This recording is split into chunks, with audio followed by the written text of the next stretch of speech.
नमस्कार जय जगन्नाथ। चलते आम आज ओस्टेट मॉडल क्वेश्चन प्रैक्टिस करवा। तो यह आपणकर भाषा विषय MIL Odia paper 1 paper 2 both candidate तो आपण मैंने यह पूर्व चाइल्ड पेडागोजी आपण मैंने जानी जदि देखा चाहते आई बटन रे क्लिक करंतु। चलतु आज एमआईएल ओडिया विषय आम क्वेश्चन गुड़िक आलोचना करवा। देखंतु जहाँकि आपणकर 31 नंबर रु क्वेश्चन गुड़िक आसे भाषा शिक्षा क्षेत्र में लिखन दक्षतार विकास अधिक जटिल होबार कारण कौन। तो आपण मैंने जानी भाषा शिक्षण में आपणकर 4टी मुख्य दक्षता अच्छी। तो से लिखनटा हूँ आमर अधिक जटिल तार कारण कौन देखो 4टी ऑप्शन देती। ए श्रवण दरकार, 2 रे ए श्रवण दरकार, बी रे कथन दरकार, सी रे एकाग्र स्मरण दृष्टि सूक्ष्म मांसपेशीर चालन दरकार एवं पठन दरकार। देखंतु लिखन तो सब आवश्यक रही। तेणु श्रवण गोटे आवश्यक ना, कथन गोटे आवश्यक ना, पठन भी गोटे आवश्यक ना। तो आमर सबुगुड़िक आवश्यक अच्छे। तो एकाग्र स्मरण दृष्टि जो थे आपणकर सूक्ष्म मांसपेशीर चालना यही सब गुड़िक आमर दरकार। तेणु 31 नंबर ठीक उत्तरटी होकर ऑप्शन सी। से भली चलतु 32 नंबर देखंतु केई कामटी भाषा शिक्षण सर्वपुरातन। देखंतु मनीष जितेबाला शिक्षा लाभ करे से प्रथमे कौन करे बा आदिम काल मध्य से प्रथमे शुणी आसुची एवं पठन लिखन ये सब पछरे आसुची। तेणु सर्वपुरातन दक्षताटी होछि आपण ऑप्शन ए।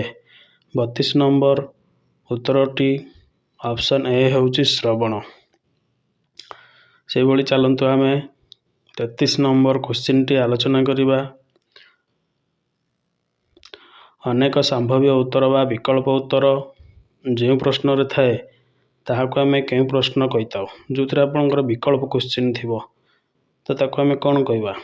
ए रे सत्य सत्य, बी रे मनोनयनमूलक प्रश्न, सी रे मेलक, डी रे दृष्टांत। देखो सत्य सत्य जोटा ट्रू फॉल्स, मेलक जोटा आमर मैचिंग करा जीवो, बी रे सेमती देखंतु मनोनयन बा बाछिबा कोटा ठीक उत्तर, डी हेउछि दृष्टांतमूलक। तेणु राइट उत्तरटी हेउछि आपणकर ऑप्शन बी मनोनयन मूलक प्रश्न। 33 नंबर उत्तरटी हेउछि बी मनोनयन मूलक प्रश्न। से भली चलतु 34 नंबर अतिरिक्त साहित्य शिक्षादान बेले कहा उपर गुरुत्व देवा उचित। ए रे शब्दानुशीलन, विशद आलोचना, कठिन शब्दर स्पष्टीकरण, मुख्य भावाधार सह उपस्थापना। देखंतु आम अतिरिक्त साहित्य जो गुड़िक गल्प हो, एकांकिका हो, एगुड़िक आम डिटेल पढ़ुने, शब्द पढ़ुने, विशद आलोचना करूने, कठिन शब्द करूने, आम खाली ओभरऑल पाठटा की जानिबा दरकार। तेणु ऑप्शन डी होची राइट आंसर। मुख्य भावाधार सहित उपस्थापना आम भाव गुड़िक बुझीता। तेणु ऑप्शन डी होची ठीक उत्तर 34 नंबर। से बड़ी चलतु 35 नंबर देखंतु व्यापक पठनर लक्ष्य कौन। देखंतु व्यापक पठन आम जो बड़ बड़ एकांकिका उपन्यास पढ़ले गोटे व्यापक पठन। तो से आम कौन तार लक्ष्य हासिल कर नूतन क्लिष्ट शब्द परिचित होता, भाषागत शैलीर हासिल करिथाउ, आनंद प्राप्ति होता है, व्याकरणर ज्ञान बुद्धि। तो नूतन क्लिष्ट शब्द आम व्यापक पठन खोजु न था, भाषा कौशल हासिल भी कर न था। सी आनंद प्राप्ति आम आनंद पाइबापी ये बड़ बड़ उपन्यास हो कि गल्प पढ़ी था। तेणु ऑप्शन सी टी होची राइट आंसर 35 नंबर। से भली चलतु 36 नंबर प्राथमिक स्तर में मातृभाषा शिक्षण केउटी लक्ष्य नुहे। देखंतु आमर जो गुड़िक मातृभाषा शिक्षण कर लक्ष्य नुहे। श्रवण दक्षता यहाँ गोटे लक्ष्य अच्छी, बी कथन दक्षता विकास, सी यौक्तिकतार विकास, डी लिखन दक्षतार विकास। देखो श्रवण कथन लिखन ये सब आम दक्षता गुड़ी विकास होगा दरकार। किंतु यौक्तिक ଯୌତିକତାର ବିକାଶ, ଯେଉଁଟା ଯୁକ୍ତିଯୁକ୍ତ ପ୍ରମାଣ, ସେଇଟା ବିକାଶ ପ୍ରାଥମିକ ସ୍ତରରେ ହୋଇନଥାଏ। ତେଣୁ ଠିକ୍ ଉତ୍ତରଟି ହେଉଛି ଆପଣଙ୍କର ଅପସନ୍ ସି। ସେହିଭଳି ଚାଲନ୍ତୁ 37 ନମ୍ବର କ୍ୱେଶ୍ଚିନ୍। ଆମ ହସ ଖେଳ ବହିର କେଉଁ ଶିକ୍ଷା ପଦ୍ଧତି ଅବଲମ୍ବନ କରାଯାଇଛି? ଏଇଟା ଦେଖନ୍ତୁ ମୋଷ୍ଟ ପସିବୁଲ୍ କ୍ୱେଶ୍ଚିନ୍, ବିଗତ ବର୍ଷମାନଙ୍କରେ ଆସିଥିଲା। ତ ଦେଖନ୍ତୁ, ଶବ୍ଦ କ୍ରମିକ ପଦ୍ଧତି, ବର୍ଣ୍ଣ କ୍ରମିକ ପଦ୍ଧତି, ଛବି ପ୍ରଣାଳୀ, ଗଳ୍ପ ପ୍ରଣାଳୀ। ଦେଖନ୍ତୁ ଆମର ପ୍ରଥମ ଶ୍ରେଣୀ ବହି ଗୁଡ଼ିକ ପ୍ରଥମରୁ ଅଛି ଛବି। ଦେଖ କୁହ, କାଉର ଗପ ଗୋଟିଏ ଦେଖ କୁହ ଅଛି, ଗାଁର ଗୋଟେ ଚିତ୍ର ଅଛି ଦେଖ କୁହ। ତ ଏଇଠୁ ଛବିଠୁ ଆରମ୍ଭ ହୋଇଛି, ଶେଷ ଯାଏ ବିଭିନ୍ନ ପ୍ରକାରର ଚିତ୍ର ସମ୍ବନ୍ଧରେ ପାଠ ଗୁଡ଼ିକ ଉଲ୍ଲେଖ କରାଯାଇଛି। ତେଣୁ ଅପସନ୍ ସିଟି ହେଉଛି ଆମର ରାଇଟ୍ ଆନ୍ସର୍, ଛବି ପ୍ରଣାଳୀ। ଆମ ହସ ଖେଳ ବହିର ଛବି ପ୍ରଣାଳୀ ମାଧ୍ୟମରେ ବହିଟି ତିଆରି ହୋଇଛି। ତେଣୁ ଅପସନ୍ ସି ହେଉଛି ଠିକ୍ ଉତ୍ତର। ଚାଲନ୍ତୁ 38 ନମ୍ବର ଦେଖିବା। ବାକ୍ୟ ଶେଷରେ କେଉଁ ଚିହ୍ନ ବ୍ୟବହୃତ ହୁଏ? ଦେଖନ୍ତୁ କମା, ବିସ୍ମୟ ସୂଚକ, ହାଇପେନ୍, କୋଲନ୍। ଦେଖନ୍ତୁ କମାଟା ଆମର ମଝିରେ ହୁଏ, ବିସ୍ମୟ ସୂଚକଟା ଶେଷରେ ହୁଏ, ହାଇପେନ୍ଟା ମଝିରେ ହୁଏ, କୋଲନ୍ ବି ସମ୍ପୃକ୍ତ ବାକ୍ୟ ମଧ୍ୟରେ ହୁଏ। ତ ଶେଷରେ ବ୍ୟବହୃତ ହୁଏ କେଉଁଟା? ବିସ୍ମୟ ସୂଚକ। ତେଣୁ 38 ନମ୍ବର ଠିକ୍ ଉତ୍ତରଟି ହେଉଛି ଆପଣଙ୍କର ବି। ସେହିଭଳି ଚାଲନ୍ତୁ 39 ନମ୍ବର। କେଉଁଟି ବହୁଭାଷୀ ଶିକ୍ଷାର୍ଥୀମାନଙ୍କ ପାଇଁ ପ୍ରଯୁଜ୍ୟ ନୁହେଁ? କେଉଁଟି ବହୁଭାଷୀମାନଙ୍କର ପ୍ରଯୁଜ୍ୟ ନୁହେଁ? ସେମାନେ ଓଡ଼ିଆ ଭାଷାରେ କଥନ ଦକ୍ଷତା କମ୍ ଥାଏ, ସେମାନଙ୍କୁ ଶବ୍ଦ ପଢ଼ିବାକୁ କଠିନ ପରିଶ୍ରମ କରିବାକୁ ପଡ଼େ, ସେମାନେ ଭୁଲ ଭାବରେ ବାକ୍ୟ ଗଠନ କରିପାରନ୍ତି, ନିର୍ଭୁଲ ଭାବରେ ବାକ୍ୟ ଗଠନ କରିପାରନ୍ତି, ସେମାନଙ୍କର ଶବ୍ଦ ଭଣ୍ଡାର ସୀମିତ। ଦେଖନ୍ତୁ ବହୁଭାଷୀ ଶିକ୍ଷାର୍ଥୀ ଗୋଟେ ହେଉଛି କ'ଣ, ତାର ବିଭିନ୍ନ ପ୍ରକାରର ନିଜ ଭାଷା ସହିତ ଅନ୍ୟ ଭାଷାକୁ ଶିଖିବ। ତେଣୁ ଅନ୍ୟ ଭାଷାକୁ ଶିଖିବାରେ ସେ କଠିନତା ଉପଲବ୍ଧି କରିବ। ତେଣୁ ସେମାନଙ୍କର ଓଡ଼ିଆ ଭାଷା କଥନ ଦକ୍ଷତା କମ୍ ଥାଏ। ନିଶ୍ଚିନ୍ତ ଯେହେତୁ ସବୁ ଶିଖୁଛନ୍ତି, ସେମାନଙ୍କର ଶବ୍ଦକୁ ଶବ୍ଦ ପଢ଼ିବା କଠିନ ପରିଶ୍ରମ କରିବାକୁ ପଡ଼େ। ନିଶ୍ଚିନ୍ତ ଭାବରେ ସେ ଅନେକ ଭାଷା ଶିଖିବାରୁ, ବହୁଭାଷା ଶିଖିବାରୁ ତାଙ୍କୁ କଠିନ ପରିଶ୍ରମ ପଡ଼େ। ସେମାନେ ନିର୍ଭୁଲ ଭାବରେ ବାକ୍ୟ ଗଠନ କରିପାରନ୍ତି। ଯେହେତୁ ସିଏ ଅନେକ ଭାଷା ଶିଖୁଛନ୍ତି, ତେଣୁ ସେ କୌଣସି ନିର୍ଭୁଲ ଭାବରେ ବାକ୍ୟ ଗଠନ କରିପାରିବେ ନାହିଁ।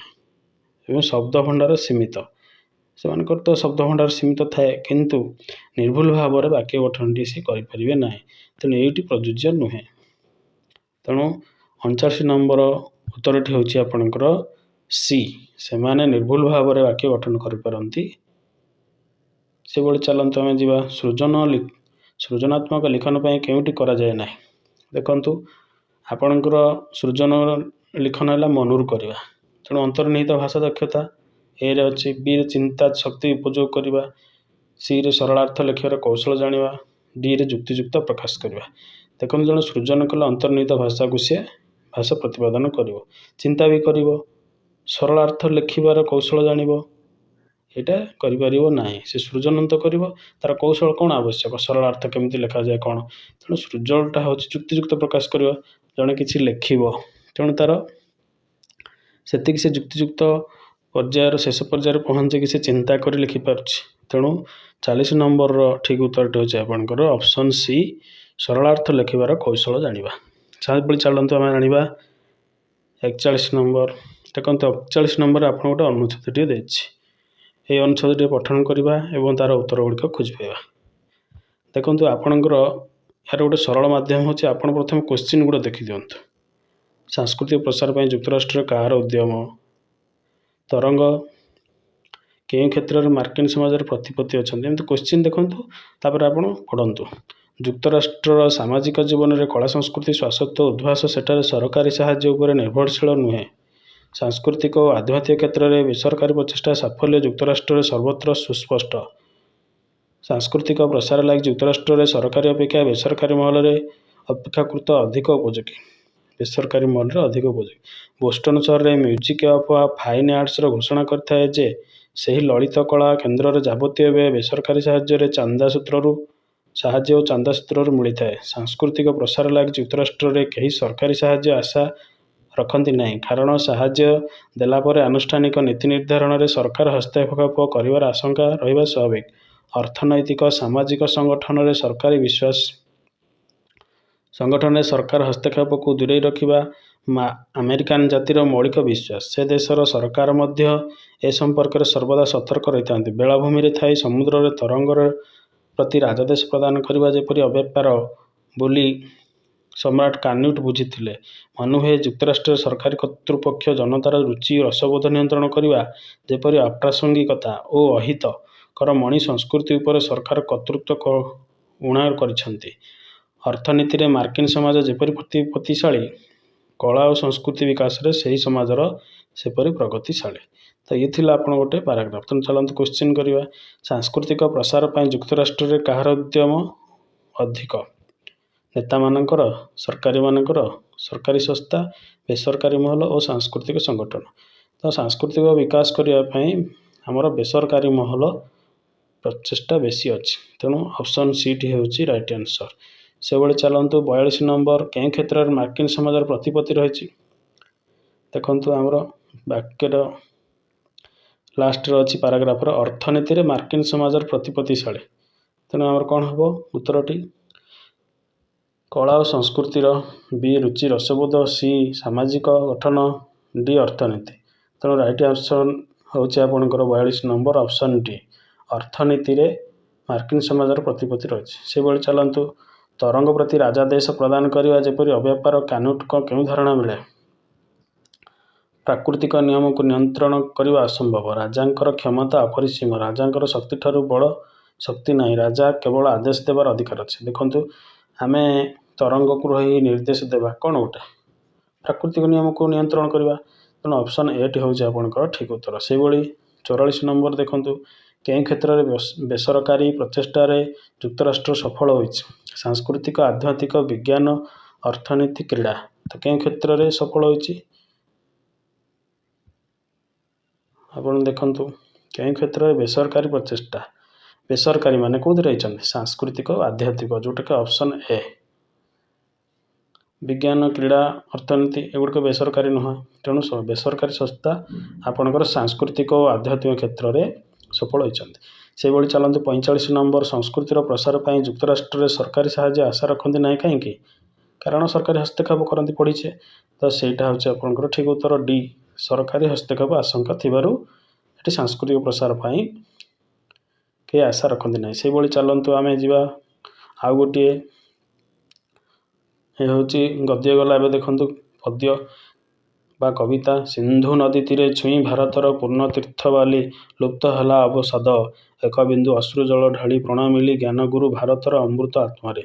ଗୋଧୂଳି ଲଗନ ଆଜି ସେ ପ୍ରଭାତ ଜାଗରେ ବାରେ ବାରେ ସଂସାର ବିରାଗୀ ଆସିଥିଲି ଖାଲି ଜ୍ଞାନ ଲାଗି ସରଳ ଜୀବନ ଉଚ୍ଚ ଚିନ୍ତା ଚିର ଭାରତ ଭୂଷଣ ମୁଖେ ମୁଖେ ବାକ୍ୟେ ବାକ୍ୟେ ଫୁଟି ଉଠେ ଗଭୀର ଦର୍ଶନ ଜ୍ଞାନ ଲାଗି ଆତ୍ମବଳି ଆତ୍ମାର ବିଶ୍ୱାମିତ୍ର ଭାବ ହିମାଦ୍ରିରୁ କୁମାରିକା ବୁଲି ଏକ ଜ୍ଞାନ କଲି ଲାଭ ବିଦାୟ କ୍ଷଣେ ଅଶ୍ରୁ ତେଣୁ ସେଇ ଆଶୟ ନୟନେ ହେ ଶ୍ରଦ୍ଧେୟ ରାଜାଗଣ ହସ୍ତି ଅଶ୍ୱରତ୍ନ ବୈଭବ ତବ ଉପହାର ରାଶି ମୋତେ ଦିଅ ନାହିଁ ଲୋଭ ରାଜା ଚକ୍ରବର୍ତ୍ତୀ ସମ ସ୍ନେହ ତବ ହୋଇଅଛି ଧନୀ ତା ସଙ୍ଗେ କି ସରି ହେବ ଜଗତର ସର୍ବମୁକ୍ତାମଣି ଏହି ଉପହାର ସଙ୍ଗେ ଯେଉଁ ସ୍ନେହ ଦେଇଥିଲ କାଢ଼ି ମୁକ୍ତା ନୁହେଁ ରତ୍ନ ନୁହେଁ ନେଉଛି ତା ଅନ୍ତରେ ସଜାଡ଼ି ଚୀନ ଜାତି ହାତେ ଦେବି ମୁଁ ଅଶ୍ରୁ ଜଳ ସାଥେ ଚୀନ ଜାତି ହାତେ ଦେବି ମୁଁ ଅଶ୍ରୁ ଜଳ ସାଥେ।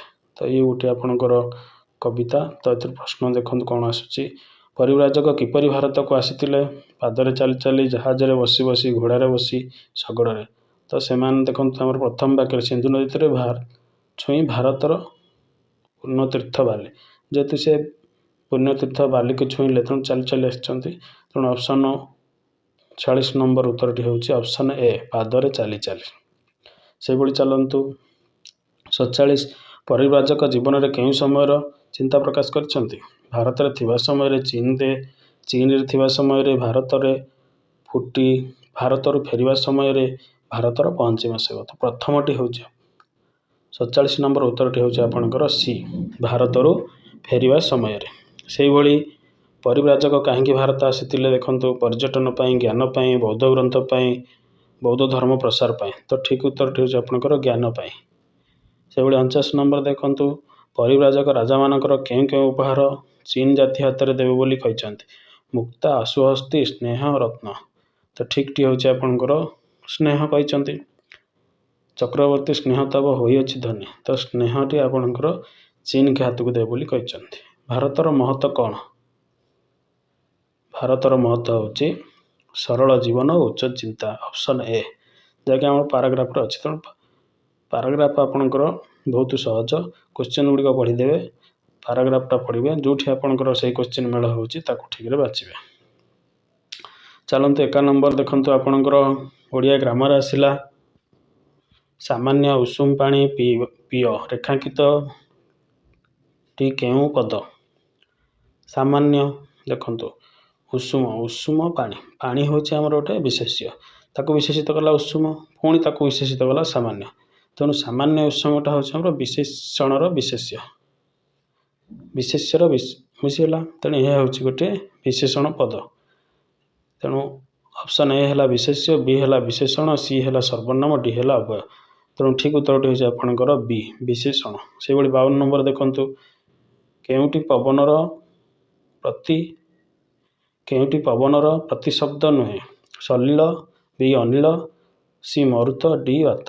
ତ କେଉଁଠି ଆପଣଙ୍କର ନୁହେଁ? ଦେଖନ୍ତୁ ସଲିଳ, ମରୁତ ପବନର ନାମ, ବି ଅନିଳ ବି ନାମ, ବାତ ବି ନାମ, ସଲିଳ ନୁହେଁ। ସଲିଳ ହେଉଛି ଜଳ। ତେଣୁ 52 ନମ୍ବର ଠିକ୍ ଉତ୍ତରଟି ହେଉଛି ଆପଣଙ୍କର ଅପସନ୍ ଏ। ସେହିଭଳି 53 ନମ୍ବର ଦେଖନ୍ତୁ, ବୋଝ ଉପରେ ନଳିତା ବିଡ଼ା ରୂଢ଼ିର ଅର୍ଥ କ'ଣ? କଷ୍ଟ, ବୋଝ ଉପରେ ନଳିତା ବିଡ଼ା। ତେଣୁକରି ଆପଣ ଦେଖନ୍ତୁ ମନ୍ଦଭାଗ୍ୟ, ଦୁଃଖ ପରେ ଦୁଃଖ, ବିପଦକୁ ଡାକି ଆଣିବା ଖୁବ୍ କଷ୍ଟକର କଥା। ତେଣୁ 53ର ଉତ୍ତରଟି ହେଉଛି ଆପଣ ଦୁଃଖ ପରେ ଦୁଃଖ। 54 ନମ୍ବର ଦେଖନ୍ତୁ, ଘନ ଘନ ବର୍ଷା ହେଉଛି ରେଖାଙ୍କିତ ପଦଟି କି ପ୍ରକାର ଅବୟବ? ସାଦୃଶ୍ୟବାଚକ ଅବୟବ, ବିପସାର୍ଥକ ଅବୟବ, ସମତିସୂଚକ ଅବୟବ, ଭାବବାଚକ ଅବୟବ। ସାଦୃଶ୍ୟ ମାନେ ଆମର ତୁଳନା କରିବା, ବିପସାର୍ଥ ବାରମ୍ବାର ଘଟୁଥିବା, ସମତି ସୂଚକ ଅବୟବ ଯାହା ସମତି ପ୍ରକାଶ କରୁଥିବ, ଭାବ ଯେଉଁଥିରେ ଭାବ ଥିବ। ତେଣୁ ଠିକ୍ ଉତ୍ତରଟି ଆପଣଙ୍କର ହେଉଛି ବି ବିପସାର୍ଥକ। ଘନ ଘନଟା ହେଉଛି ବାରମ୍ବାର, ତେଣୁ ବିପସାର୍ଥକ ଅବୟବ। ସେହିଭଳି ଚାଲନ୍ତୁ ଆମେ 55 ନମ୍ବରକୁ ଯିବା। କେଉଁ ଉପସର୍ଗଟି ସ୍ୱତନ୍ତ୍ର ଭାବରେ ବାକ୍ୟରେ ବ୍ୟବହୃତ ହୋଇପାରେନି? ଦେଖନ୍ତୁ ଅତି, ପ୍ରତି, ପରା, ପ୍ର। ଅତିଟି ଆମର ବ୍ୟବହାର ହେଉଛି, ପ୍ରତି ବି ହେଉଛି, ପରା ହେଉଛି, କିନ୍ତୁ ପ୍ର ହେଇପାରୁନାହିଁ।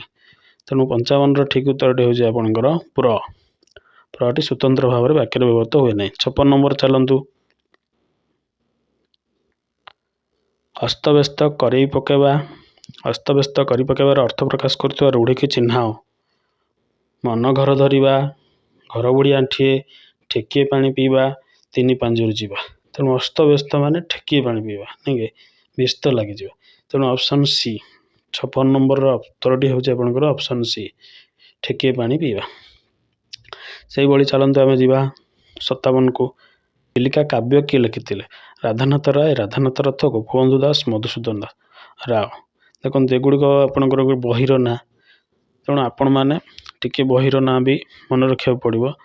ତେଣୁ ଚିଲିକା କାବ୍ୟଟି ହେଉଛି ରାଧାନାଥ ରାୟ। ଅପସନ୍ ଏ ହେଉଛି ରାଇଟ୍ ଉତ୍ତର। 57ର ଅପସନ୍ ଏ ହେଉଛି ଆପଣଙ୍କର ରାଇଟ୍ ଉତ୍ତର। ସେହିଭଳି ଚାଲନ୍ତୁ 58, କେଉଁଟି ଦର୍ଶନୀୟ ଶବ୍ଦର ପ୍ରକୃତି ପ୍ରତ୍ୟୟ? ଏଇଟା ଦେଖନ୍ତୁ ଟିକେ ଆପଣଙ୍କର ପ୍ରତ୍ୟୟ ଦୃଶ୍ଯୁକ୍ତ ଅଣୀୟ, ଦୁଃଯୁକ୍ତ ଅନୀୟ, ଦୃଶ୍ଯୁକ୍ତ ଅଣୀୟ, ଦୃଶ୍ଯୁକ୍ତ ଅନୀୟ।